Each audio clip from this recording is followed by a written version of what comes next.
standards you set determine the life you get.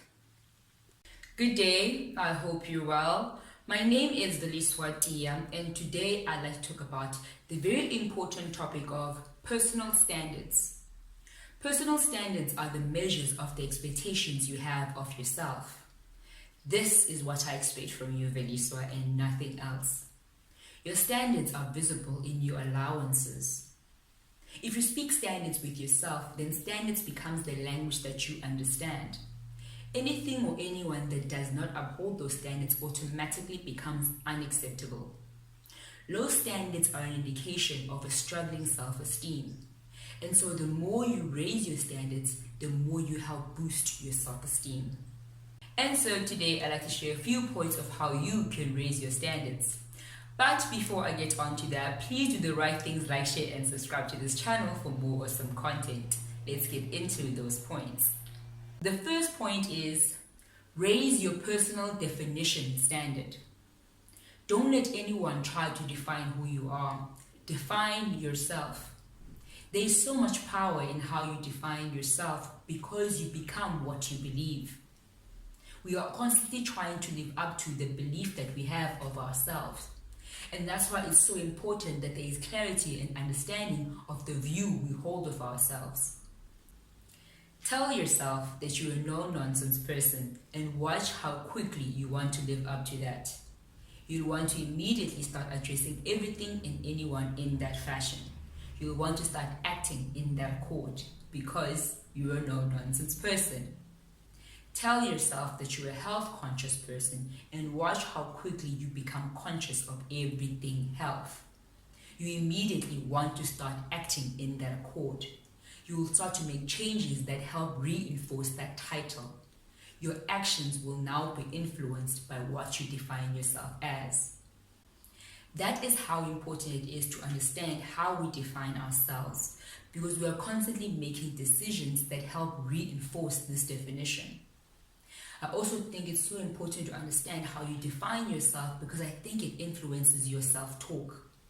It's going to be difficult to talk to yourself as a person you respect and admire if there's nothing in your self-definition that you respect and admire. If you respect and admire yourself and that is in your definition, then how you talk to yourself will always bear that in mind. How you define yourself should always be an evolving and developing process. Because the more you experience yourself and the more you understand yourself, the more the definition should be moving forward. The ever-developing definition should be empowering you and helping you move forward. Design a definition of yourself that helps you become the best version of yourself. Raise your definition of yourself and you automatically raise what you believe is possible for you. Let your self-definition empower you. The second point is relationship standards. Respect is the minimum that I expect from myself and anyone that I interact with. These are general standards and not specifically romantic relationship standards. Do you have minimum requirements for people who want to interact with you? Relationship standards act as a filter for the types of people you want to allow to have access to you. As I said in the beginning, your standards are reflected in your allowances. The types of people you allow to have access to you can impact you greatly. They can influence your emotions and your mentality. That's why it's so important to be highly observant of what you allow to have access to you. The majority of people want the best for themselves. However, don't take the time to monitor the types of things that can influence and impact them. Does this person add value? If you are watching this channel, then that should always be a strong requirement from you. Value. We always want to be made better, and so anything that is not going to strengthen that is not worth our time. We are constantly work in progress. We are constantly under development, and so we want to align ourselves with people who are going to help us progress towards our desired destinations. Does this relationship help me with good counsel? Does this relationship help develop a particular interest of mine? Does this relationship help me become positive when I'm struggling emotionally? What are the minimum requirements for people to have access to you? What are your relationship standards? The third point is your focus standard. Your attention is valuable. Don't just give it away. Our ability to focus on a particular direction, on a particular task, is highly valuable. Focus gives you direction, and so you can't lead yourself anywhere without focus. Where your focus goes, your energy flows. And so you need to identify what part of your life do you want to create flow. When you've identified this part, focus on it. The more you focus on something, the more it becomes part of your awareness. And when something is part of your awareness, it can no longer escape you. What you need to understand is that the more you focus, the more you must release. You can't keep adding more priorities to your life and think you are going to become more focused. Anytime you add something new to your life, it's going to need your time and attention. This is going to reduce your ability to focus on one particular task. And so you must understand that the more you focus, the more you must release. If you want to focus on finishing a particular project at work and have to work late, then release the idea of being home early. If you want to improve your health and want to go to the gym in the morning, then release the idea of sleeping longer in the morning. If you want to focus on any particular thing, it's going to require you to release something else. Not everything needs your time and attention.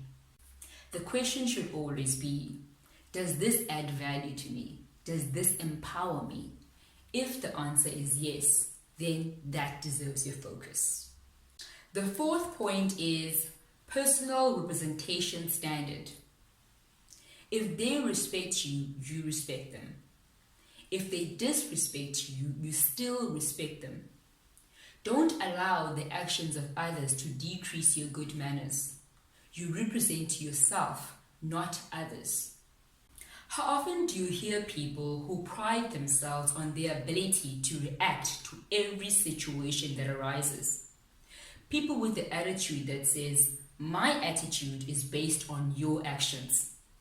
However, that means that if anyone wants to start a fire, they know that they can rely on you to help carry wood for them. If anyone wants to be warm, they know that you are always reliable to help fuel their fire. Set the standard that you represent yourself, your ideas, and your beliefs. Don't allow yourself to be moved around by the beliefs and ideas of others. People who struggle with low self-esteem are easily influenced by others. When others want to go this way, they willingly follow.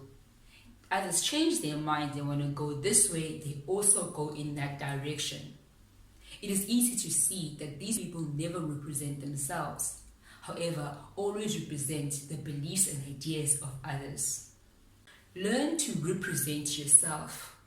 Let life experience you. When you have an idea, share it. You can never know what lives inside your mind unless you share it and represent it. Your goals and ideas are waiting for you to represent them. They can never be realized without you voluntarily being present and representing yourself. Allow yourself the opportunity to experience. Experience your life by being always present for yourself. Allow yourself to be known and understood as yourself. This can only be done if you raise your standard of representing yourself. The fifth and final point is your health standard. Taking care of your health should always be standard. Taking time to work on your health should never be up for negotiation. Take the time to observe your lifestyle and understand if your behaviors are helping to improve your health or not. You never want to be a person who wants to only observe their health habits when they are already in trouble. That is a dangerous exercise. On the previous point of focus, I spoke about when you want to focus on anything, you have to be willing to release. When you look at your health standard, what are you willing to release in order to improve your health? Your health is one of those things that has a strong ability to influence everything else. If you invest well in your health could provide you with the energy to be present for all the things that are important to you. The tools for learning are abundant. It's the desire to learn that is scarce. That's from Naval Ravikant. Access to information today is everywhere. Information to help you understand where to start, which small changes you might need to make today in order to improve your health. If you want to run tomorrow, you need to start walking today. What are the small changes that you need to make to your health today in order to benefit tomorrow? Raise your health standard. And that's it. I hope you found value in this video. If you found value in this video, please do the right things like share and subscribe to this channel for more awesome content. I am Tiya and I thank you for your time. Bye.